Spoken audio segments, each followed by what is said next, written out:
தேவனின் ஆசீர்வாதம். அப்போ ஆசீர்வாதத்தை குறித்து நாம் பார்க்கும் பொழுது, ஆசீர்வாதம் யார் வேணா தரலாம். பிசாசும் தரலாம், இயேசு கிறிஸ்துவும் தருவார். இதை நம்ம குறித்து பார்த்தோம். அப்ப நமக்கு கிடைக்க வேண்டிய, நம்முடைய சார்பாக நமக்கு வர வேண்டிய ஆசீர்வாதம் தேவனுடைய சமூகத்தில் இருந்து வர வேண்டும். மனுஷன்கிட்ட இருந்தோ அல்லது பிசாசு கிட்ட இருந்தோ ஆசீர்வாதம் வரக்கூடாது. பிசாசு கிட்ட இருந்து வருகிற ஆசீர்வாதம் பாத்தீங்கன்னா, அது நமக்கு சாபத்தை கொண்டு வரும், வியாதியை கொண்டு வரும், குழப்பத்தை, வீட்டில பிரச்சனைகளை கொண்டு வரும். ஆனால் வேதம் சொல்லுகிறபடி கர்த்தரின் ஆசீர்வாதம் ஐஸ்வர்யத்தை, அதனோட என்ன வராது. அப்போ பிசாசு கொடுக்கிற ஆசீர்வாதத்துல என்ன வரும்? வேதனை வரும். இந்த நாள்ல விசேஷமா நம்ம பார்க்க போகிற ஒரு முக்கியமான ஒரு விஷயத்தை இன்னைக்கு நான் உங்களோட பேச போகிறேன். என்ன அப்படின்னா, கர்த்தர் உங்களுக்கு ஆசீர்வாதத்தை கொடுக்க ஆரம்பிக்கும் பொழுது காணப்படுகிற சில அடையாளங்கள் என்ன? இந்த அடையாளத்தை வைத்து நீங்க கண்டுபிடித்துக் கொள்ளலாம். இது கர்த்தர் நமக்கு கொடுக்கிற ஆசீர்வாதம். தேவன் சில நபர்களை முன்குறித்து இதை இப்படி கொடுக்கணும்னு நினைச்சு கொடுக்கும் பொழுது ஓவர் நைட்ல வந்துடும் ஆசீர்வாதம். அது எல்லாருக்கும் பொருந்தாது. வேதத்துல எத்தனையோ பேர் இருக்கிறாங்க, அதுல ஒரு சிலருக்கு தான் கர்த்தர் ஓவர் நைட்ல ஆசீர்வாதத்தை கொடுத்தார். ஆனா சில பேரை பார்த்தீங்கன்னா, வேதம் சொல்லுகிறபடி வர வர விருத்தி அடைந்தான். ஸ்டெப் பை ஸ்டெப்பா தான் ஆண்டவர் ஆசீர்வதிக்க ஆரம்பிப்பார். தப்புன்னு வந்துருச்சுன்னா நீங்க நம்பிடக்கூடாது. அது நீங்க அதை கிரகிக்கணும். இது யாருக்கிட்ட இருந்து வந்தது? இது யாருடைய ஆசீர்வாதம்? இந்த ஆசீர்வாதத்தை நான் சுதந்திரிக்கலாமா? ஆசீர்வாதம்னா என்ன? ஈவன் எ சிங்கிள் பைசா, அதாவது ஒரு ரூபாய் கூட ஆசீர்வாதம் தான் நமக்கு. 1,00,00,000 ஆசீர்வாதம் தான், 1 ரூபாயும். அப்ப இந்த 1 ரூபாய் எங்கிருந்து வருகிறது? யார் கொடுக்கிறது? தேவன் கொடுக்கிறாரா அல்லது பிசாசு கொடுக்கிறானா? இன்னைக்கு சொல்ற நல்லா கவனிங்க. இன்னைக்கு அநேக நேரம் நம்முடைய வாழ்க்கையில குழப்பங்களும் பிரச்சனைகளும் வருகிறதுக்கு காரணம் என்ன அப்படின்னா, நாம் சுதந்திரித்து கொண்டிருக்கிற சில ஆசீர்வாதங்கள் எங்க இருந்து வந்ததுன்னு தெரியல. அப்ப இன்றைக்கு நம்ம தியானிக்க போகிற விசேஷமான காரியம் என்ன அப்படின்னா, ஆண்டவர் என்னை ஆசீர்வதிப்பதற்கு முன்பதாக சில அடையாளங்களை நம்ம பார்க்க முடியும். இந்த அடையாளங்களை வச்சு இதை கெஸ் பண்ணி, ஓ இனிமே கர்த்தர் என்னை ஆசீர்வதிக்க ஆரம்பித்து விட்டார் என்று அர்த்தம். என்னுடைய ஆசீர்வாதத்தின் கதவுகள் திறந்து விட்டது என்று நம்ம புரிந்து கொள்ளலாம். அப்போ இதெல்லாம் நடந்துச்சுன்னா ஒரு 7 காரியம் நான் சொல்றேன், நல்லா கவனிங்க. ஒரு 7 விஷயம் சொல்றேன். இந்த 7 விஷயங்களும் உங்க வாழ்க்கையில நடக்க ஆரம்பித்து விட்டது என்றால் ஆண்டவர் உங்களை ஆசீர்வதிக்க ஆரம்பிச்சிட்டாருன்னு அர்த்தம். இல்லைன்னா கொஞ்ச நாள் நீங்க என்ன செய்யணும்? வெயிட் பண்ணணும். நீங்களே போய் தலையை போய் உள்ள விட்டுக்க கூடாது. நான் சொல்லுகிற 7 காரியத்தை, நான் சொல்லுகிற இந்த 7 காரியத்துல நீங்களே போய் வாலண்டியரா என்ன செஞ்சிடக்கூடாது. அப்பதான் ஆண்டவர் என்ன ஆசீர்வதிக்க ஆரம்பிக்கிறாருன்னு பாஸ்டர் சொன்னாரு, அதனால நானே போய் வாலண்டியரா போய் புத்துன்னு உளுந்துறாதீங்க. இப்ப நான் சொல்லுகிற காரியங்களுக்கு நீங்க என்ன செய்ய வேண்டாம். இது ஆட்டோமேட்டிக்கா கர்த்தர் செயல்பட ஆரம்பித்து விட்டார் என்றால் இது ஆட்டோமேட்டிக்கா உங்க வாழ்க்கையில நடக்க ஆரம்பிக்கும். ஒரு 7 விஷயம். இப்ப பாருங்க, நிறைய நாட்கள் நம்ம என்ன செய்துட்டு இருக்கிறோம்? வருஷ கணக்கா காத்துக்கிட்டு இருக்கிறோம். ஆசீர்வாதத்திற்கு காத்து கொண்டிருக்கிறோம், போராடி கொண்டிருக்கிறோம், வேதனைப்பட்டு கொண்டிருக்கிறோம். இன்னைக்கு விடியுமா, நாளைக்கு விடியுமா? நிறைய நாள் நம்ம ஜெபிக்கிறோம், நிறைய நாள் நம்ம முழங்கால் படி இருக்கிறோம், தேவ சமூகத்துல காத்திருக்கிறோம். எப்படியாகிலும் என்னுடைய வாழ்க்கையில் ஆசீர்வாதம் வேணும் ஆண்டவரேன்னு சொல்லி சில நேரம் நம்ம என்ன செய்யறோம்? காத்திருக்கிறோம். சில நாட்கள் விசேஷமாக பார்த்தீங்கன்னா வருஷ கணக்காக நம்ம உண்மை உள்ள தேவ பிள்ளைகளாக காத்து கொண்டிருக்கிறோம். சில நேரம் பாதி நாட்கள் காத்திருக்கிறவர்கள் உண்டு. இதுக்கு மேலெல்லாம் வேஸ்ட், ஆண்டவர் சமூகத்தில் உட்கார்ந்து இருக்கிறது வேஸ்ட், நமக்கு கிடைக்காது அப்படின்னு சொல்லி பின்வாங்கின தேவ பிள்ளைகளும் உண்டு. ஆனா சில தேவ பிள்ளைகள் எத்தனையோ வருட கணக்காக காத்து கொண்டிருக்கிறார்கள். எப்படியாகிலும் கர்த்தருடைய சமூகத்திலிருந்து எனக்கு என்ன வரணும்? ஆசீர்வாதம் வரணும்னு சொல்லி கர்த்தருக்கு ஸ்தோத்திரம், முழங்கால் படிட்டு ஜெபித்துக் கொண்டே இருக்கிறார்கள். இப்படிப்பட்டவர்களுக்கு கர்த்தர் சில அடையாளங்களை தருவார் என்பதை நீங்க புரிந்து கொள்ளணும். கர்த்தருக்கு ஸ்தோத்திரம். அல்லேலூயா. எப்பயுமே கர்த்தர் கொடுக்கிற ஆசீர்வாதத்திற்கு முன்பதாக சில சைன்ஸ், அதாவது சில அடையாளங்களை நம்ம பார்க்க முடியும். பிசாசு கொடுக்கும் பொழுது அடையாளங்கள் கிடைக்காது, எதுவுமே இருக்காது, திடீர்னு கிடைச்சிடும். ஆனா ஆண்டவர் கொடுக்கும் பொழுது ஸ்டெப் பை ஸ்டெப்பா சில அடையாளங்களை காண்பிப்பார். இந்த அடையாளங்களை வைத்து கொண்டு நம்ம என்ன செய்யலாம் அப்படின்னா, ஓ இந்த நாள்ல இருந்தோ அல்லது நாளையில இருந்தோ அடுத்த வாரத்துல இருந்தோ அடுத்த மாசத்துல இருந்தோ கர்த்தர் என்ன செய்ய போறாரு? ஆசீர்வதிக்க போகிறார் என்பதை புரிந்து கொள்ளுங்க. ஆசீர்வாதமா இருக்கணும், மேன்மையா இருக்கணும். அதற்கு தான் கர்த்தர் இந்த உலகத்துல வேதம் சொல்லுகிறது, ஆதாமையும் ஏவாளையும் படைச்சிட்டு ஆண்டவர் என்ன சொன்னார்? இதை ஆண்டு கொள்ளுங்கள், ரூல் ஓவர் இட். இதை பண்படுத்துங்க. ரெண்டாவது இதை என்ன செய்யுங்க?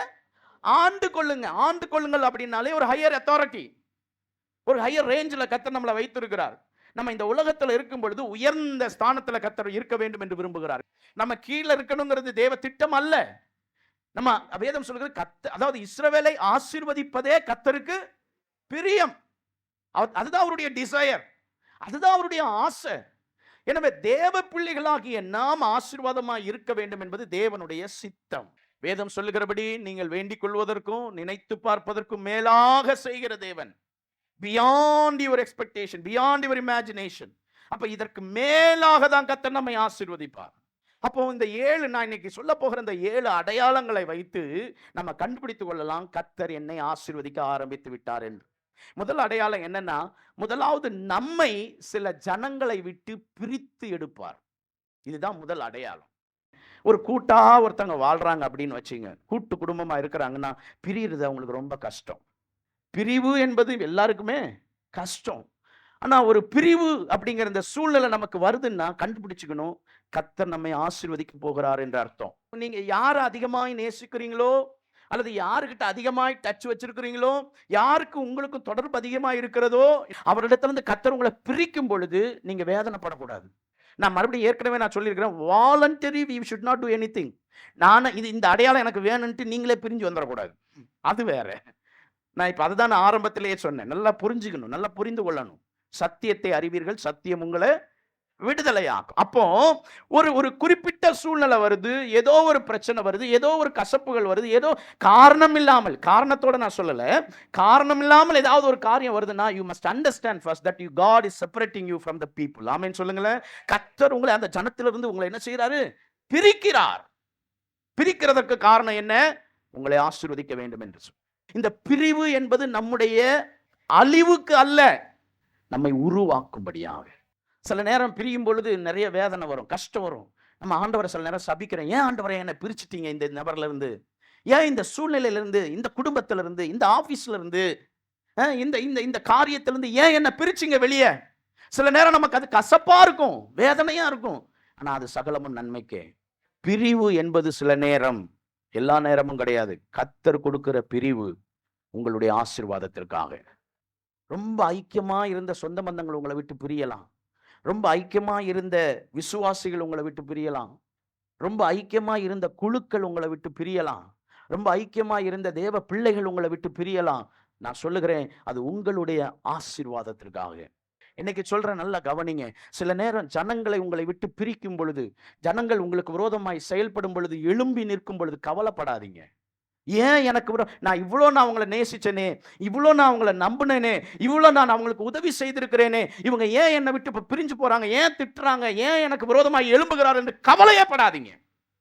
இன்னைக்கு சொல்லுகிறேன், அது உங்களுடைய நன்மைக்காக.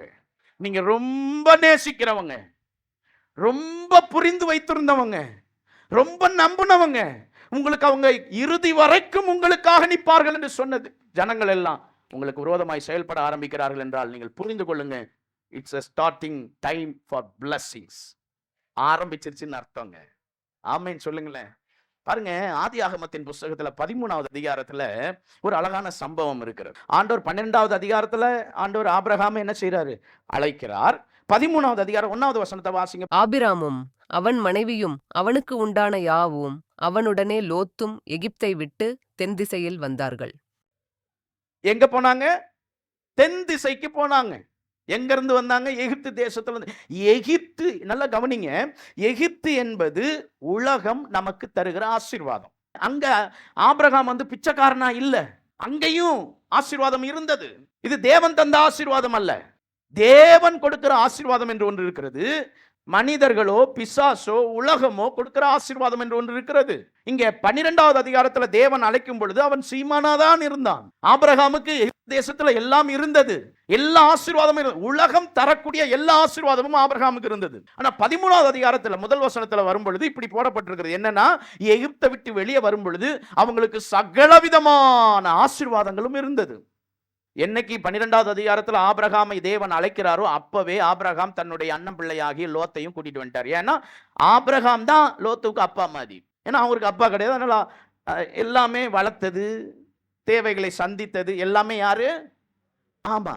அதனால தன்னுடைய சொந்த பிள்ளையை போல இவர் வளர்த்தபடினால லோத்தையும் கூட்டிட்டு வந்துட்டாரு எகிப்து தேசத்துல இருந்து கர்த்தர் காண்பிக்கிற தேசத்திற்கு. 13வது அதிகாரத்துல 13, 14. சோதோமின் ஜனங்கள் பொல்லாதவர்களும் கர்த்தருக்கு முன்பாக மகா பாவிகளுமாயிருந்தார்கள். லோத்து ஆபிராமை விட்டு பிரிந்த பின்பு கர்த்தர் ஆபிராமை நோக்கி, உன் கண்களை ஏறெடுத்து நீ இருக்கிற இடத்திலிருந்து வடக்கேயும் தெற்கேயும் கிழக்கேயும் மேற்கேயும் நோக்கிப்பார். கூட்டிட்டு வந்த லோத்தை இவர் என்ன செய்யறாரு? அனுப்பி விடுறாரு, அல்லது பிரிகிறாங்க ரெண்டு பேரும். இவ்வளவு நாள் வளர்த்த பிள்ளை மாதிரி. லோத்து வந்து சாதாரண ஆளு கிடையாது, ஒரு ரைட் ஹேண்ட் மாதிரி ஆபிரகாமுக்கு. என்ன செய்தாலும் ஆபிரகாமுக்கு ஒரு துணையா இருந்தவர். யாராவது வந்து எதிர்த்து வந்தா, ஏன்னா அந்த நாட்கள்ல சண்டை வரும். இன்னொரு அந்த இவங்க கிராஸ் பண்ணி போகும்போது சில கிராமங்கள் நடுவுல வரும். அந்த கிராமத்துல இருந்த ஜனங்கள் எல்லாம் ஆபிரகாமுக்கு விரோதமாக எழும்பினார்கள். அப்பொழுது கூட இருந்து செயல்பட்டது லோத்து தான். எப்படி மோசேக்கு யோசுவா இருந்தாரோ, எலியாவுக்கு எலிசா இருந்தாரோ, அதே போல ஆபிரகாமுக்கு லோத்து இருந்தார். மிகவும் அதிகமாய் நேசித்த ஒரு மனிதன், தோல் கொடுத்த ஒரு மனிதன். ஆபிரகாம் இல்லைன்னா லோத் இல்ல, லோத் இல்லைன்னா ஆபிரகாம் இல்ல. அப்படி இணைக்கப்பட்ட தேவ பிள்ளைகள் ரெண்டு பேரும். ஆனா கர்த்தர் ஒரு குறிப்பிட்ட சூழ்நிலை வரும் பொழுது இரண்டு பேரையும் பிரித்தார். இத்தனை நாட்கள் உலகம் தருகிற ஒரு ஆசீர்வாதத்தை உடைய அந்த ஆபிரகாம் பிரித்த பின்பு பாத்தீங்கன்னா, அடுத்த வசனம் பாருங்க, 14வது வசனத்தை வாசிங்க. லோத்து ஆபிராமை விட்டு பிரிந்த பின்பு கர்த்தர் ஆபிராமை நோக்கி, உன் கண்களை ஏறெடுத்து நீ இருக்கிற இடத்திலிருந்து வடக்கேயும் தெற்கேயும் கிழக்கேயும் மேற்கேயும் நோக்கிப்பார். பாத்தீங்களா, இதுவரைக்கும் ஆபிரகாமுக்கு என்ன ஆசீர்வாதம் இருந்தது? உலகம் தருகிற ஆசீர்வாதம், உலகம் கொடுக்கிற ஆசீர்வாதம். செல்வ சீமானா இருந்தார்கள். அதனாலதான் சொல்லப்பட்டிருக்கிறது, லோத்துடைய வேலைக்காரர்களும் ஆபிரகாமுடைய வேலைக்காரர்களும் ஒரு சண்டை போட ஆரம்பிச்சாங்க.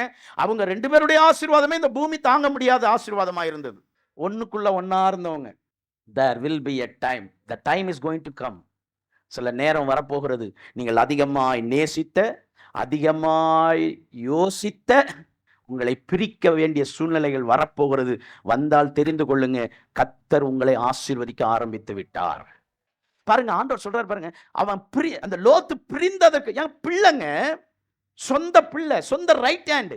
அவர் பிரிந்த பின்பு சொல்றார் பாருங்க, கர்த்தர் ஆபிரகாமை நோக்கி, உன் கண்களை, இப்பதான் ஆண்டவர் கொடுக்கிற ஆசீர்வாதம் வருகிறது.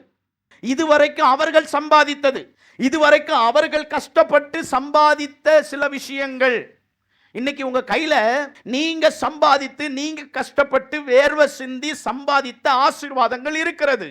ஆனால் அது மாத்திரம் போதாது. நல்லா புரிஞ்சுங்க, அது மாத்திரம் நமக்கு போதாது. கர்த்தர் கொடுக்கிற ஆசீர்வாதம் வேணும். ஆமென் சொல்லுங்களேன். நம்முடைய உழைப்பால, நம்முடைய முயற்சியினால எடுக்கிற ஆசீர்வாதங்கள் கரைந்து விடும். ஆனா கர்த்தர் கொடுக்கிற ஆசீர்வாதம் கரையவே கரையாது. லோத்துவும் ஆபிரகாமும் இத்தனை நாட்கள் அவர்கள் சம்பாதித்ததே பூமி தாங்க முடியாது, அதையே அவங்களால முடியாம ரெண்டு பேரும் பிரியிறாங்க. இது கர்த்தர் கொடுத்த சூழ்நிலை. ரெண்டாவது பாருங்க, பிரிந்த பின்பு, அந்த வார்த்தை அழகா இருக்கு. பிரிந்த பின்பு கர்த்தர் ஆபிரகாமை பார்த்து சொல்றாரு, உன் கண்களை ஏறெடுத்து பார், இங்க இருந்து நீ எவ்வளவு தூரம் நடக்க முடியுமோ நடந்துக்கோ.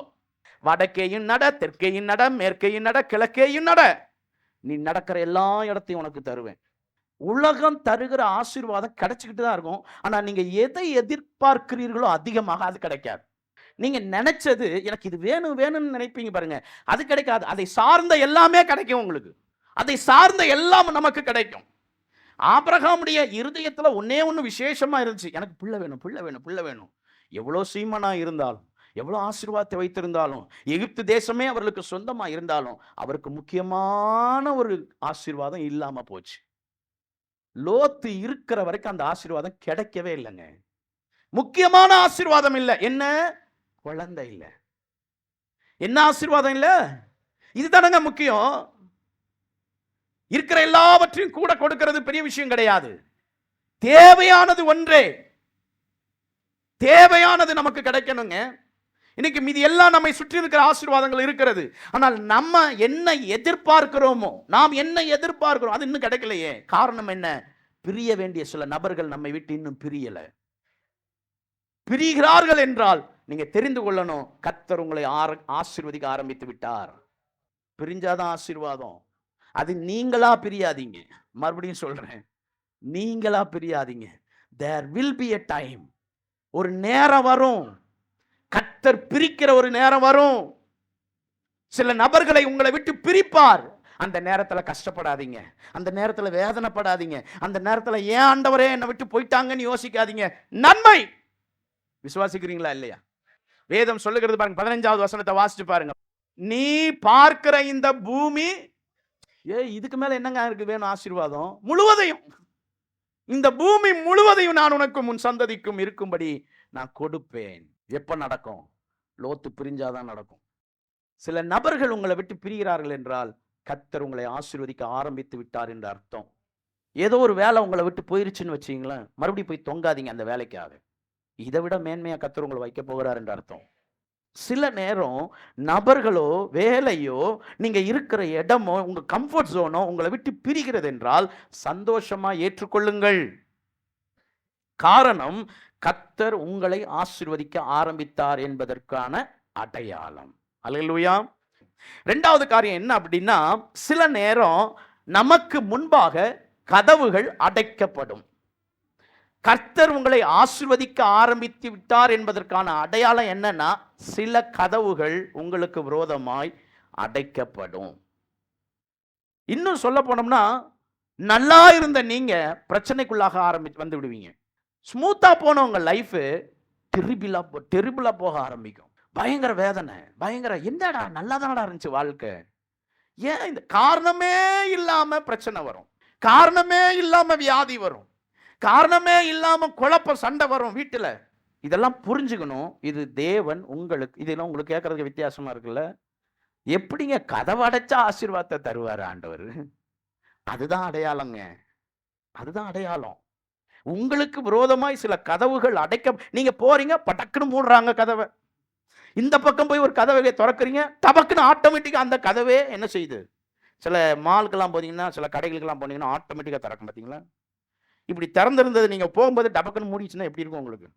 சுத்தி கித்தி பார்ப்பீங்க, எவனாவது பார்த்தா நான் வெக்கம், அவமானம். நம்ம போனா கதவு திறக்கணும், இந்த கதவு என்னடா நம்ம போனோம்னு முடிஞ்சு போச்சு. அதுக்கப்புறம் உள்ள இருக்கிறவன் திறக்கணும் ஏதாவது, இல்லைன்னா நம்ம வெளியே போய் ஆகணும். ஆமென், அல்லேலூயா. சில கதவுகள் உங்களுக்கு விரோதமாக அடைக்கப்படுகிறது என்றால், நீங்க சந்தோஷமா கடந்து போய் கொண்டிருந்த சில கதவுகள், என்ட்ரான சில கதவுகள், சில கதவுகள் வழியாக நீங்க போயிருப்பீங்க, இப்போ அந்த கதவு அடைக்கப்படுகிறது என்றால் நீங்க புரிந்து கொள்ளணும், கர்த்தர் உங்களை ஆசீர்வதிக்க ஆரம்பித்து விட்டார். ஆமென். சில மிஸ் அண்டர்ஸ்டாண்டிங் உங்களுக்கு விரோதம், இவ்வளவு நாள் நேசிச்சவன் உங்களுக்கு விரோதமா எழும்பி பேசுவான். இவ்வளவு நாள் அவர் இல்லைன்னா நான் இல்லைன்னு சொன்னவன் டபக்குன்னு எந்திரிப்பான். இதுதான் கதவு அடைக்கப்படுகிற சூழ்நிலை. தவறாக புரிந்து கொண்டிருப்பார். இவ்வளவு நேரம் நல்லா இருந்தவங்க, இவ்வளவு நாள் உங்களுக்கு விரோதமாக செயல்படாதவங்க, இவ்வளவு நாள் உங்களுக்காகவே உங்கள் சார்பாக அவரை மாதிரி இல்லை, அவர் நல்லவர், வல்லவர், போதுமானவர், எல்லாவற்றையும் செய்ய வல்லவர் சொன்னவன் இன்னைக்கு உனக்கு விரோதமாய் எழும்புகிறான் என்றால், you must understand that God is going to bless you. கர்த்தர் உங்களை ஆசீர்வதிக்க ஆரம்பித்து விட்டார் என்றார்.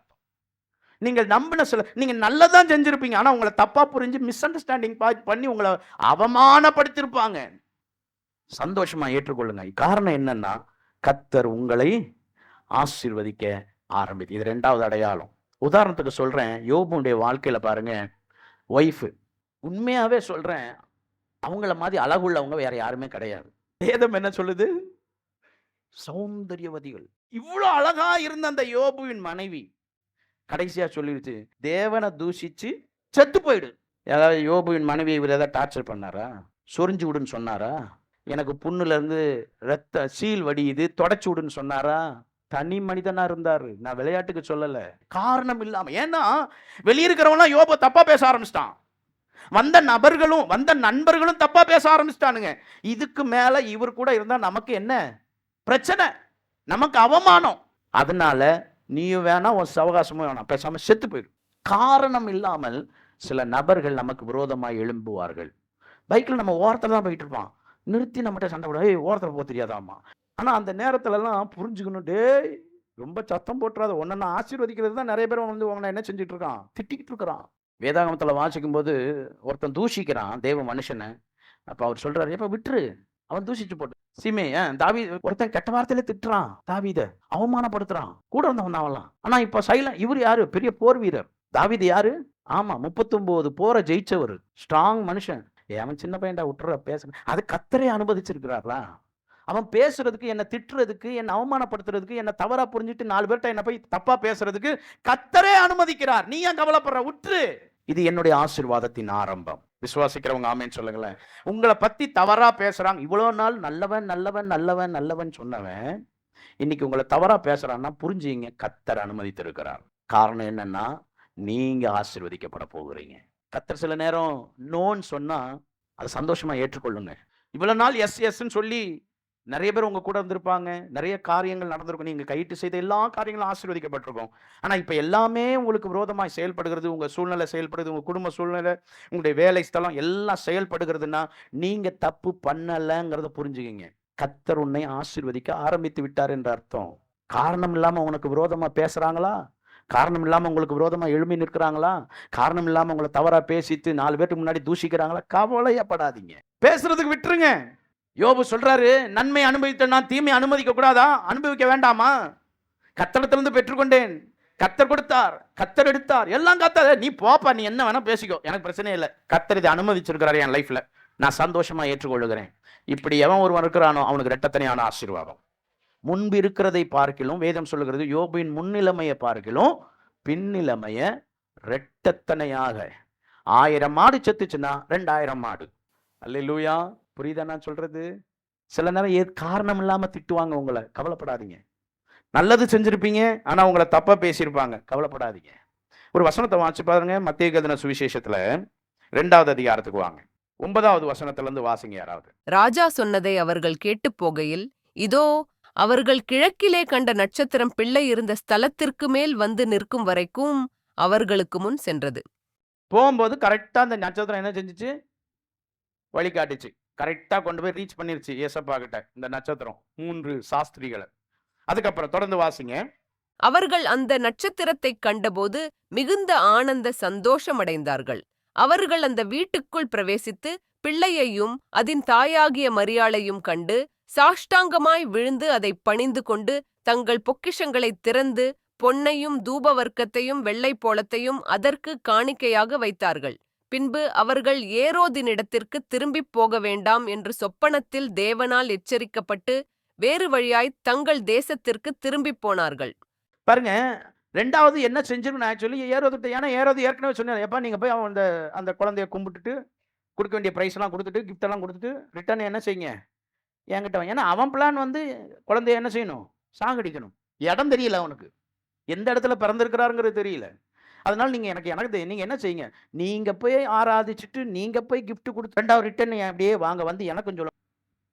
எப்படியாக இந்த குழந்தைய என்ன செஞ்சிடணும்? முடிச்சிடணும். எனக்கு விரோதமா ஒருத்தர் ராஜாவா எந்திரிக்கிறானா, விட மாட்டேன். ஆனா பாருங்க, ஆண்டவர் பாருங்க அந்த வசனத்துல என்ன சொல்லப்பட்டிருக்கு பாருங்க. பின்பு அவர்கள் ஏரோதினிடத்திற்கு திரும்பிப் போக வேண்டாம் என்று சொப்பனத்தில் தேவனால் எச்சரிக்கப்பட்டு வேறு வழியாய் தங்கள் தேசத்திற்கு திரும்பிப் போனார்கள். லாக் பண்ணிட்டாரு. போன வழி எல்லாருக்குமே தெரியும். போகும்போது வழி தெரியாது, போனோம். ஆனா வரும்போது அதே வழி நமக்கு தெரியுமா தெரியாதா? அந்த வழி தானே வரணும். நம்ம போகும்போது கூகுள் மேப்பு, வரும்போது எதுக்கு கூகுள் மேப்பு? அடிமுட்டாளுக்கு தான் மறுபடியும் இன்னொரு டைம் போடுவான். போகும்போது கூகுள் மேப்பு, நட்சத்திரம். ஆமேன்.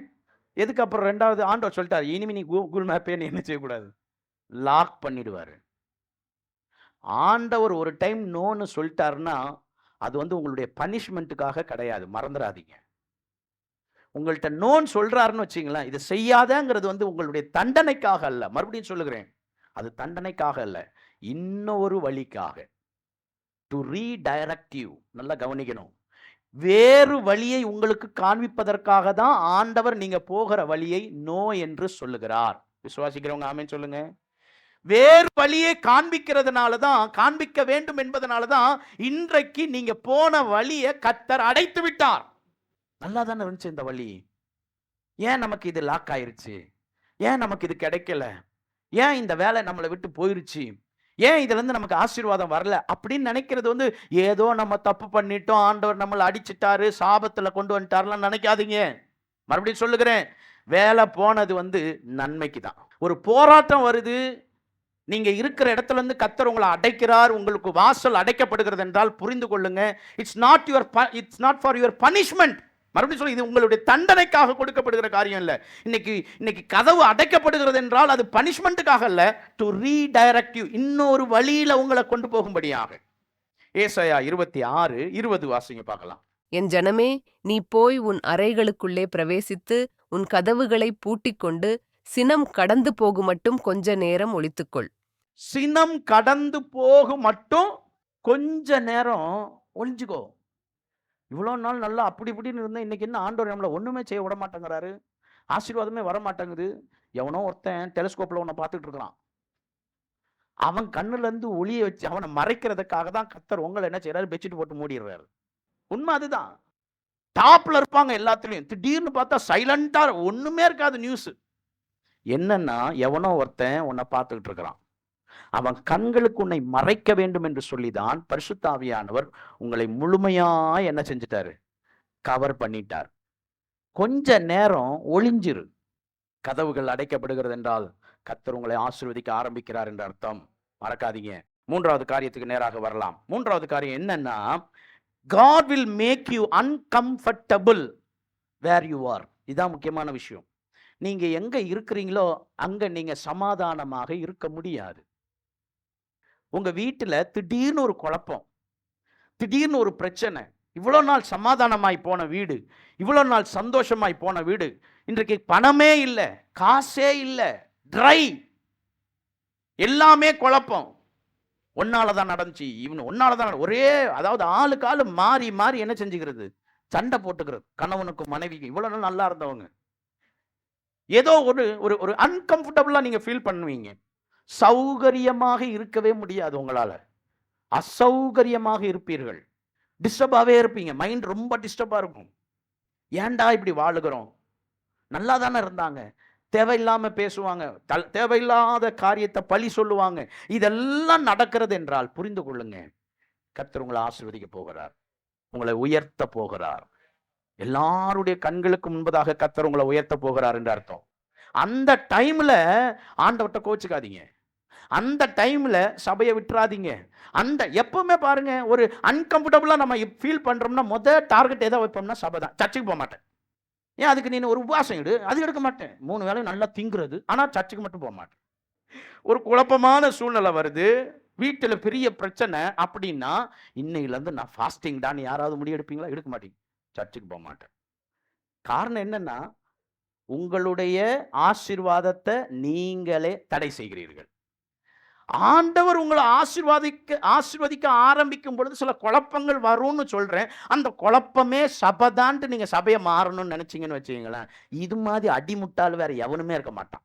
வீட்டுல சில குழப்பம் வருதா, வேலையில சில குழப்பம் வருதா, நீங்க படிக்கிற இடத்துல சில குழப்பம், இதெல்லாம் நல்லா புரிஞ்சுக்கிங்க, உங்களுடைய ஆசீர்வாதத்தின் அறிகுறி, ஆரம்பத்தின் அறிகுறி.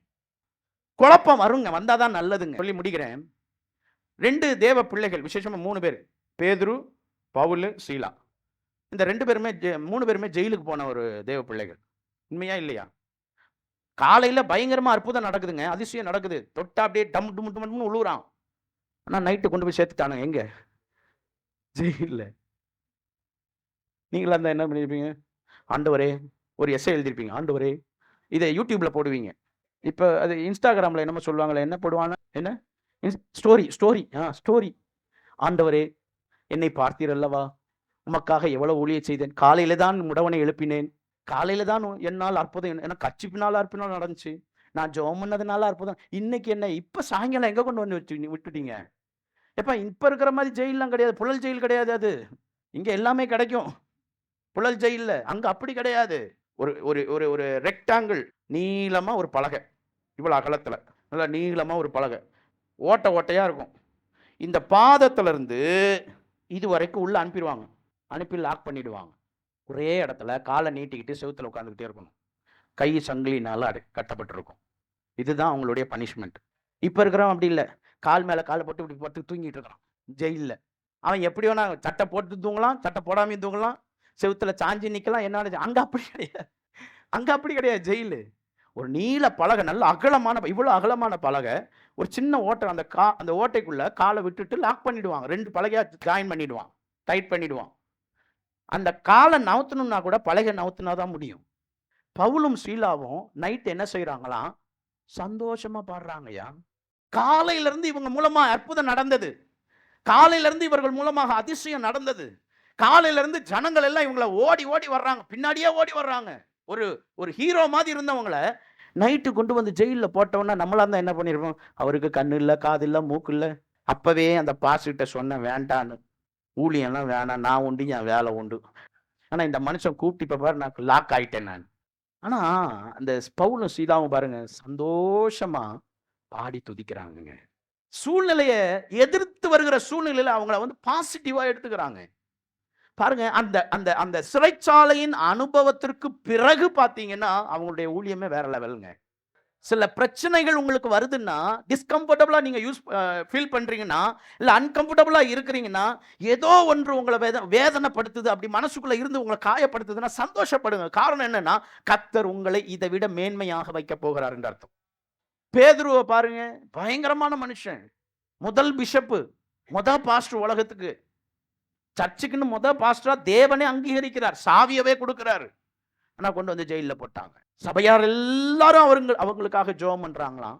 வேதம் சொல்லுகிறது, அன்னைக்கு நைட்டே இவர் ஜெபிக்க அப்படியே டோர் ஓபன் ஆகுது. யாரோ ஒருத்தவங்க வர்றாங்க, கையை பிடிச்சு கூட்டிட்டு போயிட்டே இருக்கிறாங்க. இவர் நினைச்சது இது தரிசனம்னு சொல்லி சொப்பனம் பார்த்துட்டு இருக்கு. ஆனா உண்மையா கொஞ்ச நேரம் கழிச்சு பார்த்தா ரோட்ல வந்து நிக்கிறாரு. ரோட்ல வந்து நின்னவர் நேரா போயிட்டார் ரோதையுடைய வீட்டுக்கு. சூழ்நிலை, கசப்பான சூழ்நிலை, வேதனையான சூழ்நிலையில யாரையும் பிளேம் பண்ணாதீங்க. நன்மைன்னு எடுத்துக்குங்க. அப்போதான் நான் சொல்றேன், அடுத்து வரப்போகிற ஆசீர்வாதத்தை உங்களால் சுதந்திரித்து கொள்ள முடியும். இதுதான் அடையாளம். கர்த்தர் உங்களை ஆசீர்வதிக்க ஆரம்பிக்க போகிறார் என்பதனுடைய 4வது காரியம் என்ன அப்படின்னா, சின்ன சின்ன ஆசீர்வாதத்தை காண்பிக்க ஆரம்பிப்பார். இவ்வளவு நாள் ₹1 கூட இல்லாம இருக்கும். இப்ப ₹10 வர ஆரம்பிச்சிருக்கும், ₹5 வர ஆரம்பிச்சிருக்கும். அப்ப புரிஞ்சுக்கணும், கர்த்தர் உங்களை பாருங்க. விசேஷமா சொல்றேன், இஸ்ரவேல் ஜனங்கள் என்ன செய்யறாங்க, அடிமைத்தனத்துல இருந்து வெளியே வர்றாங்க. வெளியே வந்தோன்னு ஆண்டவர் சொல்றாரு, கானான் தேசத்துல பாலும் தேனும் ஓடுகிற அந்த கானான் தேசத்தை உங்களுக்கு தருகிறேன். அதுக்கு முன்னாடி பாத்தீங்கன்னா, வேவு அனுப்பும் பொழுது ஒரு சின்ன சின்ன காரியங்கள் அங்கங்க பார்த்தாங்க. இஸ்ரவேல் தேசத்துல அங்கங்க அவங்க சொல்றாங்க, அங்க பாலும் தேனும் ஓடுகிற தேசம், அது அப்படி இருக்குது, இது இப்படி இருக்குது. அங்கிருந்து நாங்க பாருங்க, திராட்சைப்பழம் கொஞ்சம் தான், திராட்சைப்பழம் கொஞ்சம் தான், பேரிச்சம்பழம் கொஞ்சம் தான். அந்த சில காரியங்களை இதெல்லாம் சில நேரம் பாருங்க, எங்கெங்கயோ இருந்து வராத சில ஆசீர்வாதங்கள் கொஞ்சம் கொஞ்சமா வர ஆரம்பிக்கும். சில சில சில கிளிம்ஸ்ன்னு சொல்லுவோம் பார்த்தீங்களா, சில அங்கங்க அப்படியே நட்சத்திரம் தெரியுற மாதிரி தெரியும், அங்கங்க அப்படியே வெளிச்சம் தெரியுற மாதிரி தோணும். அப்ப புரிஞ்சுக்கலாம், கர்த்தர் நம்மை, நீங்க நினைச்சுக்க கூடாது, இவ்வளவுதான் ஆண்டவர் என்ன ஆசீர்வதிப்பாரா, இவ்வளவு நாள் முட்டி போட்டதுக்கு இவ்வளவுதானா, ₹10 தானா, ₹5 தானா, நான் எவ்வளவு கஷ்டப்பட்டிருக்கேன், 52 நாள் பிரேயருக்கு வந்திருக்கிறேன், 21 நாள் உபவாசம் இருக்கிறேன், இதெல்லாம் வர்றேன், எனக்கு ஆனா ₹5 தான். எனக்கு சம்பளம் எவ்வளவு? ₹10 தான். எனக்கு சம்பளம் எவ்வளவு? 15. நல்லா தெரிஞ்சுங்க, இதெல்லாம் ஒரு கிளிம்ஸ், இதெல்லாம் ஒரு சின்ன சின்ன அடையாளம். இதுக்கு அப்புறம் தான் உங்களுக்கு வேல்யூவான சில ஆசீர்வாதங்களை கர்த்தர் தரப்போகிறார். ஆமென் சொல்லுங்களேன். ப்ரிவியூன்னு சொல்லுவோம் பாத்தீங்களா, ஹோல் இது எவ்வளோ பெருசா இருந்தாலும் அதை சின்னதா காமிப்பார் ஆண்டவர். எவ்வளோ பெரிய ஆசீர்வாதமா இருந்தாலும் அதை சின்னதா காமிப்பார். இவ்வளவுதானா அப்படின்னு விட்டுறாதீங்க, இவ்வளவுதானான்னு சோர்ந்து போயிடாதீங்க, இவ்வளவுதானான்னு ஆண்டவரை சபிச்சிடாதீங்க. ஏன் ஆண்டவரை எனக்கு இவ்வளவுதான் கொடுத்துருக்கிறீங்கன்னு கேட்காதீங்க. இது ஒன்லி இன்ட்ரோடக்ஷன், இது only preview of your blessings. நல்லா புரிஞ்சுக்கிங்க. இதற்கு மேலதான் கர்த்தர் எப்பவுமே ஆண்டவர் டபக்குன்னு பொத்துன்னு போட்டுற மாட்டார். முதல் அதோடைய ட்ரையலை காமிப்பார். ஆசீர்வாதம்னாலும் அப்படிதான், கஷ்டம்னாலும் அப்படிதான், வேதனைனாலும் அப்படிதான். எடுத்தவன பொத்துன்னு எதுவுமே வந்துடாது. முதல் ட்ரையல் காமிப்பார். ஃபர்ஸ்ட் பால் என்ன? ட்ரையல் பால். சில நேரம் இந்த ட்ரையலையே நம்ம நம்பி இதுதான் என்னுடைய ஆசீர்வாதம், இதுக்கப்புறம் எதுவுமே இருக்காதுன்னு நீங்க யோசிக்காதீங்க. இதற்கு மேல, அதாவது வேதம் சொல்லுகிறது, இதிலும் பெரிதானவைகளை நீ காண்பாய். இதுதான் அடையாளம். கர்த்தருக்கு ஸ்தோத்திரம். ஒண்ணுமே இல்லாதவனுக்கு திடீர்னு ஒரு ₹5 கிடைச்சிச்சுன்னா எப்படி இருக்கும்? இது கர்த்தர் கொடுக்கிறது. இவ்வளவுதானா நினைக்காதீங்க.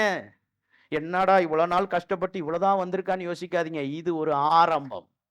இதற்கு பிறகுதான் கர்த்தர் உங்களை ஆசீர்வதிக்க போகிறார். இதிலும் மேலானவைகளை காண்பாய். ஹல்லேலூயா. இன்னொரு காரியத்தை சொல்லுகிறேன். அடையாளம் என்ன? ஆசீர்வதிக்க ஆரம்பிப்பதற்கு சோதனை வரும். நீங்க ரொம்ப நேசிச்ச விஷயத்துல இருந்து தான் சோதனை வரும். நீங்க எதை அதிகமாய் நேசிக்கிறீர்களோ அதுல இருந்து தான் பிரச்சனை ஆரம்பிக்கும். அதுல இருந்து தான் சோதனை. ஆபிரகாம பாருங்க, ரொம்ப நேசிச்ச பிள்ளை ஈசாக்கு.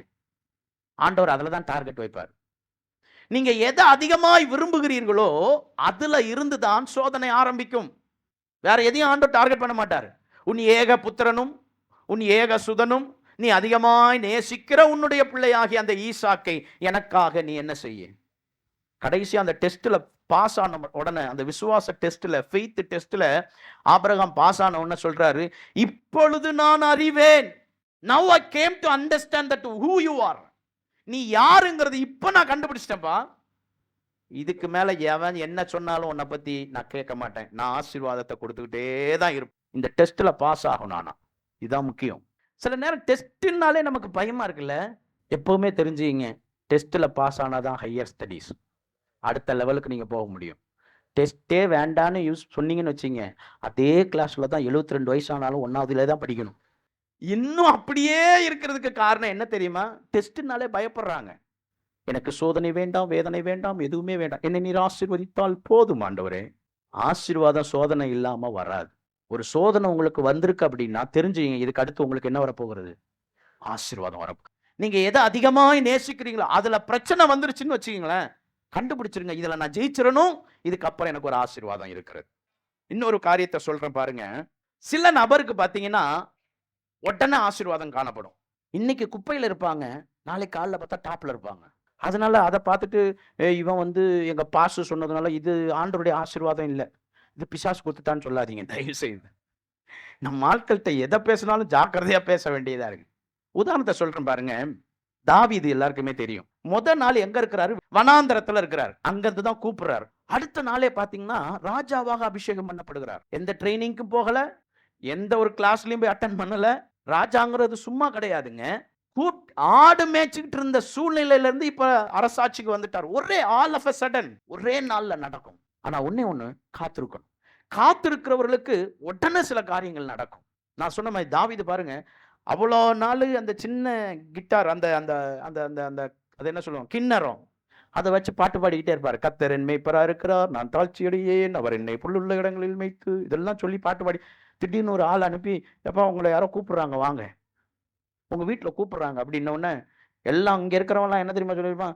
எங்களையே அபிஷேகம் பண்ணலையா, இவருக்கு போய் அபிஷேகம் கிடைக்க போதான், போட உள்ள அப்படின்னு இருப்பாங்க. நீ பாரு வெளியே காலியா தான் வருவே நீனு, இப்படிதான் சொல்லி உள்ள அனுப்பியிருப்பாங்க. வீட்டுல நக்கல் பண்ணி உள்ள அனுப்பியிருப்பாங்க, வேதனைப்படுத்தி தான் உள்ள அனுப்பியிருப்பானுங்க சகோதரர்கள்லாம். ஆனா உள்ள போன ஒரு ஆடு மேய்ச்சவரா உள்ள போனவர் வெளியே வரும்பொழுது ராஜாவாக வருகிறார்.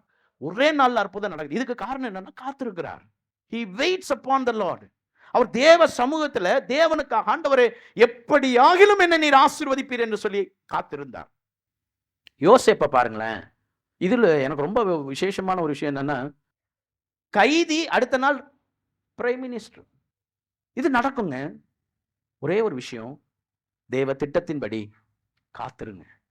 நீங்களே போய் பிச்சு புடுங்காதீங்க எதையுமே. கர்த்தர் செய்வார், கர்த்தர் செய்வார். காத்திருங்க. உங்களுக்கென்று ஒரு நேரம் வரும். வேதம் சொல்லுகிறது, இயேசு கிறிஸ்துவை தேவன் குறித்த நேரத்துல பூமிக்கு அனுப்புனாராம். On his time. நல்ல ஒரு வார்த்தை அது. அவருக்குன்னு ஒரு நேரம் இருக்குது நம்மளை ஆசீர்வதிக்கணும்னு. அது வரைக்கும் காத்திருங்க. திடீர்னு ஒரு நாள் நடக்கும் பாருங்க. யாருக்குமே நடக்காத சில ஆசீர்வாதங்களை கர்த்தர் உங்களுக்கு செய்வார். விசுவாசிக்கிறீங்களா? காத்திருங்க, நடக்கும். கடைசியா ஒரு காரியத்தை சொல்றேன். 7வது விஷயம், ஒரே ஒரு விஷயத்த சொல்லிடுறேன் நான். ஆண்டவர் உங்களை ஆசீர்வதிக்கிறதற்கு முன்பதாக உங்க மைண்ட் ரொம்ப பீஸா இருக்கும், சமாதானமா இருப்பீங்க. உங்களை சுத்திலும் ஏகப்பட்ட பிரச்சனை வரும். நேருக்கு நேர் உங்களை பேசுவாங்க. நல்லா கவனிங்க. நேருக்கு நேர் பேசுவாங்க, உங்களுக்கு விரோதமா செயல்படுவாங்க. நீங்க சந்தோஷமா அமைதியா இருப்பீங்க. வெளியே அப்படியே டென்ஷன் ஆகிற மாதிரி இருக்கும். ஆனா உள்ளுக்குள்ள உள்ளான இருதயத்துல ஒரு சமாதானம் இருக்கும் பாருங்க. அதுதான் அடையாளம். இந்த சமாதானம் வர்றதுக்கு முன்னாடி பாத்தீங்கன்னா அப்படியே குக்கர் மாதிரி சவுண்ட் விடுவீங்க. ஒரு சின்ன வார்த்தை ஒருத்தன் பேசிட்டான்னா போதும், அப்படியே வெடிப்பீங்க, குக்கர் வெடிச்ச மாதிரி. ஆனா கர்த்தர் கொடுக்கிற ஆசீர்வாதத்தின் அடையாளம் என்னதுன்னா, எவ்வளோ பிரச்சனை வந்தாலும் ஆபத்திற்கு பயப்படாமல் அமைதியாயிருப்பான். ஆபத்திற்கு பயப்படாமல். ஆமா, இல்லைன்னா அதுக்கு முன்னாடி பாருங்க, யூடியூப்ல போடுவீங்க, வாட்ஸ்அப்ல போடுவீங்க, இருக்கிற எல்லாருக்கும் ஃப்ரெண்ட்ஸுங்கெல்லாம் ஃபோன் பண்ணி எனக்கு இப்படி ஆயிடுச்சுடா, இப்படி பேசிட்டாங்கடா, இப்படி பண்ணிட்டாங்கடா, இது நடந்துருச்சுடா, அது ஐயோ எத்தனை ஃபோன் கால் பண்ணுவீங்க ஒரு சின்ன பிரச்சனைக்கு. ஆனா ஆண்டவர் ஆசீர்வதிக்கிறதுக்கு முன்பதாக எவ்வளவு பிரச்சனை வந்தாலும் நீங்க அமைதியா இருப்பீங்க. யாருக்கும் ஃபோன் பண்ண மாட்டீங்க, எல்லாத்தையும் சகிச்சுக்குவீங்க. போட்டோம், அதெல்லாம் ஆண்டவர் பார்த்துக்குவார். இந்த மைண்ட் செட்டப் உங்களுக்கு வந்துடும். இப்படி வந்துருச்சுன்னா புரிந்து கொள்ளுங்க, கர்த்தர் உங்களை ஆசீர்வதிக்க ஆரம்பித்து விட்டார். ஆமென்.